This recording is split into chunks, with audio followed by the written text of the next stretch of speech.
What's up, Ego Hackers? Welcome to the C.S. Joseph podcast. I'm your host, C.S. Joseph. Thank you for watching and listening. Today's Acolyte question is, how can I, as an SDUF INFP, get motivation or be motivated in life? That is an amazing question, and I'm very excited to share the answer. And the answer is quite simply, become subconscious focused.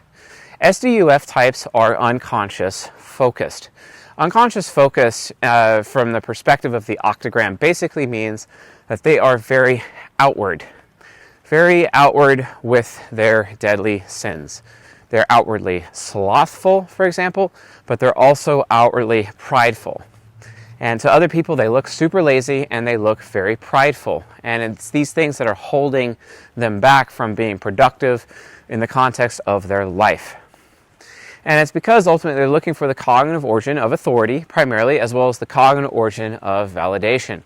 And from their perspective, they had a great childhood. They had tons of authority as a child. They had tons of validation as a child. But all of a sudden, when they got to adulthood, all of that was taken away. And because they were enabled so much as children, they did not have the skills or the wisdom required of them to actually, get through life as we know it. Ultimately, it just didn't happen, which is pretty sad if you think about it. They lack the maturity to move forward. They lack the maturity necessary to actually gain their cognitive origin of authority or gain their cognitive origin of validation, their secondary origin. And they just end up having feelings of powerlessness within the confines of their own adulthood. It's actually pretty sad for INFPs to be in that situation. And I feel bad for them.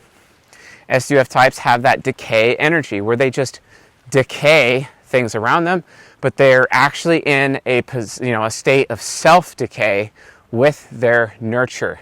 Self-decay. And that can be a serious, serious problem. Self-decay. And when they are self-decaying, they actually have a tendency of being a burden on other people and taking everyone else down with them. And they just look super mega entitled. Here they are trying to manifest good things in their life, but they can't do it because they're not willing to take the action. They're not willing to take the initiative to basically make those things actually come true. So the INFP ends up entirely stuck in their comfort zone. Like in a major way, entirely stuck. And that would be a huge problem, like a major problem. You got to watch out for that. You got to watch out for that on a regular basis, much a regular basis. So yeah, very important, very necessary, and not the best thing in the world, right? Not the best thing. So what do you do? What do you do in this situation? Well, obviously, as I said earlier, you need to become subconscious focused. Subconscious focus is the answer. You have to develop subconscious focus. And remember, if you're unconscious focused octograms, SDUF and UDUF are actually temporary mind states. The mind is always trying to get back to subconscious focus. Just like everyone used to be subconscious focused as small children, the mind is always trying to get back to that, almost to that state that a person was as a child, which actually makes sense because it is written. A man cannot enter the kingdom of heaven unless he is born again, or a man cannot enter the kingdom of heaven unless he is become like a child. And it makes perfect sense. Subconscious focus is absolutely like the ticket to success in life, because this is where your brain is trying to naturally get you to. And if you're unconscious focus, your nurture, it is still a very temporary mind state, okay? So you got to watch out for this temporary mind state. It's super, super important that you continue to do so in that regard. So to get to a more long-term permanent mind state, you have to go to your temple wheels, okay? So the temple wheels, which are important, and the temple wheel spokes, but you really only have to focus on your deadly sin and your living virtue. So if you're an INFP, you have 2 deadly sins and 2 living virtues. You have sloth as a deadly sin and pride as a deadly sin, okay? And then you have your living virtues of taking the initiative, also known as leadership. And then you also have the other one, which is humility. Humility. So what you need to do is actually lean into your deadly sins, but to a point.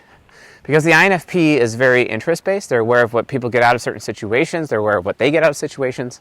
They have to create a type of earning-based complex when it comes to the specific temple wheels for their octagram, okay? And the 8 spokes of the 2 temple wheels of the octagram. So to do this, what they have to do is that they have to allow themselves to be slothful, but only under certain circumstances. They have to earn their sloth. They also have to earn their pride. They have to get to a point where they have the self-discipline to only allow themselves to be prideful if they have something to show for it at the end of the day. Something worth being validated. Something worth being proud of at the end of the day. That's one thing. That's called internalized pride. And then they also need to internalize sloth, where it's like, I am allowed to be lazy, but only if I led other people, if only I took the initiative, if only I proved to myself that I worked hard today, I took the initiative, I have earned the right to be slothful right now. And this is where the INFP gives themselves permission at certain times, because they are affiliative, right? Affiliative is doing the right thing and being interdependent. The INFP gives themselves permission, right? Permission to give themselves, the ability to be slothful, and then ultimately also earn the right to be prideful because they have accomplished something worth being prideful about.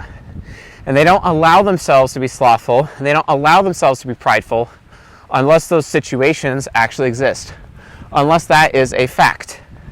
So psychologically, that's what they need to do from a human nurture perspective in order to move them forward in their lives and get them out of the ditch of unconscious focus and get into subconscious focus. That way they can actually be on a path in their lives to make them healthier, make them happier. That's what's required, psychologically speaking. So do this. Do this. INFPs, do this. If you are on unconscious focus, meaning SDUF or UDUF, make sure that you are putting these things into play. Make sure that you understand these things, because that is entirely necessary. Entirely necessary. So, get it done. This is literally what you have to do to be successful in your life, to gain subconscious focus. That way you always have the motivation. And it can be heavily motivated when you're like, hey, I've actually earned the right to be slothful right now. Or hey, I've actually earned the right to be prideful right now. That's the ticket. That's the key. It's all about earning. Now, this advice does not apply to the other types. This is specific to the INFP. So just giving you guys a heads up. Don't read into the lines too much when it comes to temple wheels and how they work. It's different for everyone else. Different contexts. Different things that need to be understood. So make sure you folks are aware of those differences. It's really important that you understand that. So anyway, folks, thanks for watching and listening, and we'll see you guys on the next episode.